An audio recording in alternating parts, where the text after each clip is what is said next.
गुरु ब्रह्म महिमा अलेख शरण। नमस्कार दर्शक वृंद, आपण मानंकु आजिर राशिफल कार्यक्रम रे मु एस कुमार स्वागत जनाऊछि। प्रतिदिन निजर राशिफल जानिबा पई गुरुकृपा यूट्यूब चैनल को सब्सक्राइब करंतु और पाखरे थिबा बेल आइकन को प्रेस करी ऑल नोटिफिकेशन ऑन करी दियंतु, जहा फल रे आमे जेते बेले वीडियो अपलोड करिवो प्रथमे आपण वीडियो देखि पारिबे। आमर यही वीडियो रे आपण संपूर्ण पंचांग सहित मेष ठारू मीन पर्यंत 12 गोटी राशिर राशिफल विषय रे जानि पारिबे। वीडियो को दयाकरी शेष पर्यंत देखंतु। वीडियोटी भल लागिथिले वीडियो को लाइक करंतु एवं आपणक प्रियजन पाखु शेयर करी जणांतु। एबे आसंतु जानिबा आज दिनर संपूर्ण पंचांग विषय। आज 2025 मसीहा अप्रैल मास 26 तारीख शनिवार, दिल्ली स्वराब्द सन 1432 साल, स्वाधीन भारताब्द 78 वर्ष, महिमाद 198 वर्ष। उत्कल गजपति श्री श्री गजपति दिव्यसिंह देव महाराजांकर 68 अंक। सौरस्व वैशाख मास 13 दिन, चांद्रमते वैशाख कृष्ण पक्ष चतुर्दशी तिथि, रात्रि 2 घंटा 5 मिनिट पर्यंत। आजिर सूर्योदय विरजा क्षेत्र को 5 घंटा 23 मिनिट, मेष लग्न 1 दंड 39 लिता गते उदय। आजिर सूर्यास्त विरजा क्षेत्र को 6 घंटा 3 मिनिट, तुला लग्न 2 दंड 10 लिता गते अस्त। आज मीन चंद्र रात्रि 1 घंटा 7 मिनिट पर्यंत, एहा परे मेष चंद्र। रेवती नक्षत्र रात्रि 1 घंटा 7 मिनिट पर्यंत। आज जन्मित शिशुर मीन राशि विप्रवर्ण देवगण, रात्रि 1 घंटा 7 मिनिट गते मेष राशि क्षत्रिय वर्ण देवगण। आज मृत व्यक्तिर 1 पाद पुष्कर दोष, निषिद्ध खाद्य। आज बीरी भोजन निषेध अटे। आजिर अमृत जोग दिवा 9 घंटा 23 मिनिट गते 12 घंटा 35 मिनिट मध्य एवं रात्रि 12 घंटा 27 मिनिट गते 2 घंटा 3 मिनिट मध्य।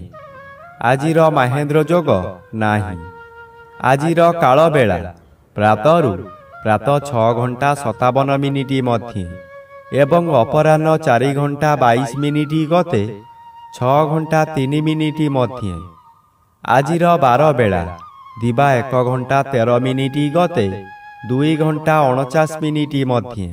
आजिर काल रात्रि अस्तरु रात्रि 7 घंटा 37 मिनिट मध्य एवं शेष रात्रि 3 घंटा 56 मिनिट गते 5 घंटा 22 मिनिट मध्य। आजिर राहु काल पूर्वाह्न 9 घंटा ठारू 10 घंटा 30 मिनिट मध्य। आज धनु राशिर घात चंद्र, बिछा राशिर घात नक्षत्र, घात तिथि नाही। वृष राशि, सिंह राशि और कन्या राशिर घात 12। प्रिय बंधुगण, एबे आसंतु जानिबा मेष ठारू मीन पर्यंत 12 गोटी राशिर राशिफल विषय रे। राशि चक्रर प्रथम राशि मेष राशि। आज मेष राशि जन्मित व्यक्ति मानक सकाशे द्वादश स्थान रे चंद्र गोचर करुछंती शुभ फल प्रदान करिबे। यही समय रे धर्म काम करी किछि धर्म संचय करि पारंती। यही धर्म आपणकर शेष समय को गच्छित होई रहिबो। दुश्चिंता मनरू हटि जीव। अर्थ कारोबार रे उन्नति आसीबो। जुआ लटेरी रे भाग नहीं उन्नति करिबे। मन खुशी रे बहु तीर्थ स्थान को गमन करिबे। जन्म रे रवि गोचर करुथिबारु मन रे अजणा भय रहिबो। एबे आसंतु जानिबा राशि चक्रर द्वितीय राशि वृष राशि विषय रे। आज वृष राशि जन्मित व्यक्ति मानक सकाशे द्वादश रवि और घात 12 अशुभ कराइब। ସାମାନ୍ୟ କଥାରେ ଅତ୍ୟଧିକ କ୍ରୋଧ ଦ୍ୱାରା ନିଜକୁ ନିଜେ ଦଣ୍ଡ ଦେବେ। ପାଦରେ ଆଘାତ ଲାଗିପାରେ। ଏକାଦଶ ସ୍ଥାନରେ ଚନ୍ଦ୍ରଗୋଚର କରୁଛନ୍ତି, ଶୁଭ ଫଳ ପ୍ରଦାନ କରିବେ। ପରିବାର ମଧ୍ୟରେ ସ୍ୱାଦିଷ୍ଟ ଭୋଜନ ପ୍ରସ୍ତୁତ କରିବା ସହିତ ଅତିଥି ବନ୍ଧୁମାନଙ୍କୁ ନିମନ୍ତ୍ରଣ କରି ଆପ୍ୟାୟିତ କରିବେ। ଏହି ସମୟରେ ଆପଣଙ୍କର ବ୍ୟବସାୟ ଅତି ସୁଚାରୁ ରୂପରେ ଚାଲିବ। ଏବେ ଆସନ୍ତୁ ଜାଣିବା ରାଶିଚକ୍ରର ତୃତୀୟ ରାଶି ମିଥୁନ ରାଶି ବିଷୟରେ। ଆଜି ମିଥୁନ ରାଶି ଜନ୍ମିତ ବ୍ୟକ୍ତିମାନଙ୍କ ସକାଶେ ଏକାଦଶ ରବି ଶୁଭ ଓ ଦଶମ ଚନ୍ଦ୍ର ଶୁଭ ଫଳ ପ୍ରଦାନ କରିବେ। ଆପଣ ଯାହା ଚାହିଁବେ ତାହା କରିପାରିବେ। ବହୁଦିନରୁ ଯେଉଁ କାମକୁ ଅପେକ୍ଷା କରିଥିଲେ, ଏବେ ଅପେକ୍ଷାର ଅନ୍ତ ଘଟିଛି। ଅଚାନକ ଆପଣଙ୍କ ଧନ ବୃଦ୍ଧି ହେବ। ବ୍ୟବସାୟରେ ଆୟ ବୃଦ୍ଧି ଅଚାନକ ହେବ। ଆଶାଠାରୁ ବହୁ ଗୁଣରେ ଲାଭାନ୍ୱିତ ହୋଇ ଆଗାମୀ ଦିନ ସକାଶେ ସଞ୍ଚୟ କରିପାରିବେ। କୌଣସି ଅଜଣା ସ୍ଥାନରୁ ଅପର୍ଯ୍ୟାପ୍ତ ଧନ ମିଳିବାର ସମ୍ଭାବନାକୁ ଏଡ଼ାଇ ଦେଇ ହେବ ନାହିଁ। ଏବେ ଆସନ୍ତୁ ଜାଣିବା ରାଶିଚକ୍ରର ଚତୁର୍ଥ ରାଶି କର୍କଟ ରାଶି ବିଷୟରେ। ଆଜି କର୍କଟ ରାଶି ଜନ୍ମିତ ବ୍ୟକ୍ତିମାନଙ୍କ ସକାଶେ ନବମ ଚନ୍ଦ୍ର ବାଧାପ୍ରାପ୍ତ ଅଛନ୍ତି, ଅଶୁଭ ଫଳ ମିଳିବ ନାହିଁ। ଦଶମ ରବି ଶୁଭ ଫଳ ପ୍ରଦାନ କରିବେ। ନବମ ଚନ୍ଦ୍ର ଆପଣଙ୍କୁ ଶୁଭ କର୍ମ କରାଇବ।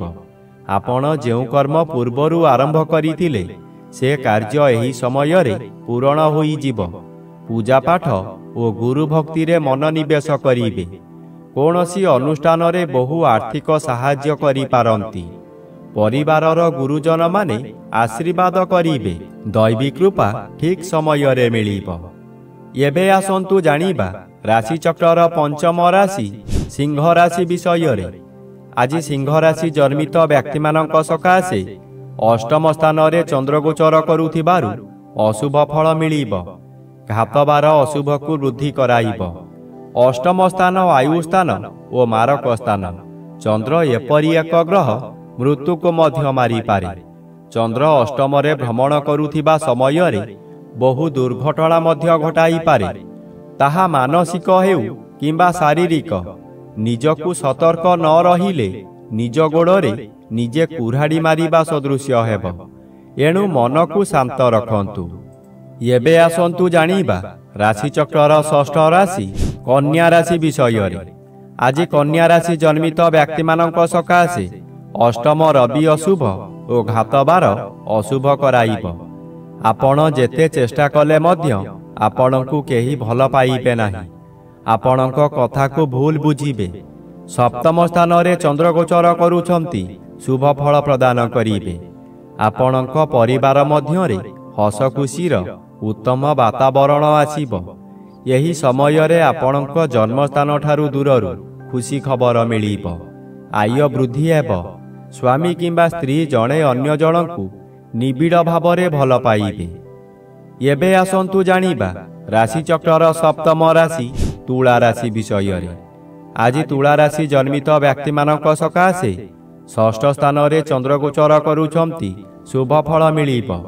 ଷଷ୍ଠ ଚନ୍ଦ୍ର ବଳବାନ ଚନ୍ଦ୍ର। ଆପଣଙ୍କ ପରିବାର ମଧ୍ୟରେ ଖାଲି ଆନନ୍ଦ ହିଁ ଆନନ୍ଦ ମିଳିବ। ଯେଉଁ କାମରେ ହାତ ଦେବେ ତହିଁରେ ସଫଳତା ନିଶ୍ଚୟ ପାଇବେ। ପୂର୍ବରୁ ଆପଣ କରିଥିବା ଋଣ ଏହି ସମୟରେ ପରିଶୋଧ କରିପାରିବେ। ପାଖରେ ଅର୍ଥର ଅଭାବ ରହିବ ନାହିଁ। ଆପଣଙ୍କ ମନୋବଳ ବୃଦ୍ଧି ହେବ। ଯାହା ଚାହିଁବେ ତାହା କରିପାରିବେ। ଆପଣଙ୍କୁ ଦେଖିଲା ମାତ୍ରେ ଶତ୍ରୁମାନେ ମିତ୍ରତା କରି ବସିବେ। ଏବେ ଆସନ୍ତୁ ଜାଣିବା ରାଶିଚକ୍ରର ଅଷ୍ଟମ ରାଶି ବିଛା ରାଶି ବିଷୟରେ। ଆଜି ବିଛା ରାଶି ଜନ୍ମିତ ବ୍ୟକ୍ତିମାନଙ୍କ ସକାଶେ ଷଷ୍ଠ ରବି ଶୁଭ ଓ ପଞ୍ଚମ ଚନ୍ଦ୍ର ବାଧାପ୍ରାପ୍ତ ଅଛନ୍ତି, ଶୁଭ ଫଳ ପ୍ରଦାନ କରିବେ। ଆପଣଙ୍କ ସ୍ୱାସ୍ଥ୍ୟ ଉତ୍ତମ ରହିବ। ପୂର୍ବରୁ ଯେଉଁମାନେ ହଇରାଣ ହରକତ କରୁଥିଲେ, ଏବେ ଆପଣ ଶାନ୍ତିରେ ରହିପାରିବେ। ପଞ୍ଚମ ଗୃହ ଜ୍ଞାନ ଗୃହ ହୋଇଥିବାରୁ ଆପଣଙ୍କ ବିଭିନ୍ନ ଜ୍ଞାନ ବୃଦ୍ଧି ହେବ। ଆପଣଙ୍କ ଉପସ୍ଥିତ ଜ୍ଞାନ ବଳରେ ବହୁ ବଡ଼ ବଡ଼ ବିପଦରୁ ମୁକୁଳି ଯିବେ। ବହୁ କାମରେ ହାତ ଦେଇ ଆପଣ ସଫଳ ହେବେ। ଏବେ ଆସନ୍ତୁ ଜାଣିବା ରାଶିଚକ୍ରର ନବମ ରାଶି ଧନୁ ରାଶି ବିଷୟରେ। ଆଜି ଧନୁ ରାଶି ଜନ୍ମିତ ବ୍ୟକ୍ତିମାନଙ୍କ ସକାଶେ ପଞ୍ଚମ ରବି ବାଧାପ୍ରାପ୍ତ ଅଛନ୍ତି, ଅଶୁଭ ଫଳ ପ୍ରଦାନ କରିବେ ନାହିଁ। କିନ୍ତୁ ଆଜି ଘାତଚନ୍ଦ୍ର ଭୋଗ ହେଉଛି। ଘାତଚନ୍ଦ୍ର ସର୍ବଦା ଅଶୁଭ କରାଇବ। ଦୁର୍ଘଟଣା ଘଟିପାରେ। ମାନସିକ ସ୍ତରରେ ହେଉ କିମ୍ବା ଶାରୀରିକ ସ୍ତରରେ ହେଉ ଦୁଃଖ ଯନ୍ତ୍ରଣା ଭୋଗିବେ। ପ୍ରତ୍ୟେକ ସ୍ଥାନରେ ଅପମାନ ମିଳିବ। ଯେଉଁ କାମ କରିବେ ତହିଁରେ ବାଧା ଆସିବ। ବିଶେଷ କରି ମାତୃ ସହିତ କଳହ ହେବ। ସାବଧାନ ନ ରହିଲେ ବିପଦ ମାଡ଼ି ଆସିବ। ଏବେ ଆସନ୍ତୁ ଜାଣିବା ରାଶିଚକ୍ରର ଦଶମ ରାଶି ମକର ରାଶି ବିଷୟରେ। ଆଜି ମକର ରାଶି ଜନ୍ମିତ ବ୍ୟକ୍ତିମାନଙ୍କ ସକାଶେ ତୃତୀୟ ସ୍ଥାନରେ ଚନ୍ଦ୍ରଗୋଚର କରୁଛନ୍ତି। ତୃତୀୟ ଚନ୍ଦ୍ର ବଳବାନ ଚନ୍ଦ୍ର। ତୃତୀୟ ଚନ୍ଦ୍ର ଚଳନ ସମୟରେ ଆପଣଙ୍କର ସ୍ୱାସ୍ଥ୍ୟରେ ଉନ୍ନତି ଘଟିବ। ପୂର୍ବରୁ ଥିବା ରୋଗମାନ ଅପସରି ଯିବ। ଶରୀରର ତେଜ ବୃଦ୍ଧି ହେବ। ଯେଉଁ କାର୍ଯ୍ୟ କରିବାକୁ ଚାହିଁବେ ତହିଁରେ ସଫଳତା ଲାଭ କରିବେ। ହଠାତ୍ ଆପଣଙ୍କର କୌଣସିଠାରୁ ଶୁଭ ଖବର ପାଇ ମନର ବଳ ବୃଦ୍ଧି ହେବ। ବ୍ୟବସାୟରେ ଅଧିକ ଲାଭବାନ ହେବେ। ଏବେ ଆସନ୍ତୁ ଜାଣିବା ରାଶିଚକ୍ରର ଏକାଦଶ ରାଶି କୁମ୍ଭ ରାଶି ବିଷୟରେ। ଆଜି କୁମ୍ଭ ରାଶି ଜନ୍ମିତ ବ୍ୟକ୍ତିମାନଙ୍କ ସକାଶେ ଦ୍ୱିତୀୟ ସ୍ଥାନରେ ଚନ୍ଦ୍ରଗୋଚର କରୁଛନ୍ତି। ଅଶୁଭ ଫଳ ପ୍ରଦାନ କରିବେ। ଆପଣଙ୍କ କାର୍ଯ୍ୟକୁ ବନ୍ଧୁମାନେ ସମାଲୋଚନା କରିବେ। ଦ୍ୱିତୀୟ ଗୃହ ଧନଗୃହ ଓ ପରିବାର ଗୃହ ହୋଇଥିବାରୁ ଆପଣଙ୍କ ନିଜ ଲୋକମାନେ ଶତ୍ରୁତା କରିବେ। ବହୁ ଅର୍ଥ ବ୍ୟୟ କରାଇ ଆପଣଙ୍କୁ ବର୍ବାଦ କରାଇଦେବେ। ଆପଣ ହତୋତ୍ସାହ ହୋଇପଡ଼ିବେ। ପିଲାମାନେ ଆପଣଙ୍କର ନିର୍ଦ୍ଦେଶର ବିପରୀତ କାର୍ଯ୍ୟ କରି ବହୁ ସ୍ଥାନରେ ଅପମାନିତ କରିବେ। ଏବେ ଆସନ୍ତୁ ଜାଣିବା ରାଶିଚକ୍ରର ଦ୍ୱାଦଶ ବା ଶେଷ ରାଶି ମୀନ ରାଶି ବିଷୟରେ। ଆଜି ମୀନ ରାଶି ଜନ୍ମିତ ବ୍ୟକ୍ତିମାନଙ୍କ ସକାଶେ ଦ୍ୱିତୀୟ ସ୍ଥାନରେ ରବି ଗୋଚର କରୁଛନ୍ତି। ଅଶୁଭ ଫଳ ପ୍ରଦାନ କରିବେ। ଶ୍ରୀଚନ୍ଦ୍ର ବାଧାପ୍ରାପ୍ତ ଅଛନ୍ତି। ଅଶୁଭ ପ୍ରତ୍ୟେକ କାର୍ଯ୍ୟକ୍ରମରେ ଆପଣଙ୍କୁ ବିରୋଧ ଆସିବ। ପେଟ ଗଣ୍ଡଗୋଳ ହେବ। ଭଲ ଭଲ ଖାଦ୍ୟ ପ୍ରସ୍ତୁତ କରିଥିବେ କିନ୍ତୁ ନିଜେ ଭୋଜନ କରିପାରିବେ ନାହିଁ। ନୂତନ ପୋଷାକ ଆଣିଥିବେ। କୌଣସି କାରଣରୁ ଆପଣ ଅନ୍ୟ ସ୍ଥାନକୁ ଯାତ୍ରା କରିବେ ତାହା ପରିଧାନ କରିପାରିବେ ନାହିଁ। ସତର୍କ ଓ ସାବଧାନ ନ ରହିଲେ ନିଜେ ନିଜର ବହୁ କ୍ଷତି କରି ବସିବେ।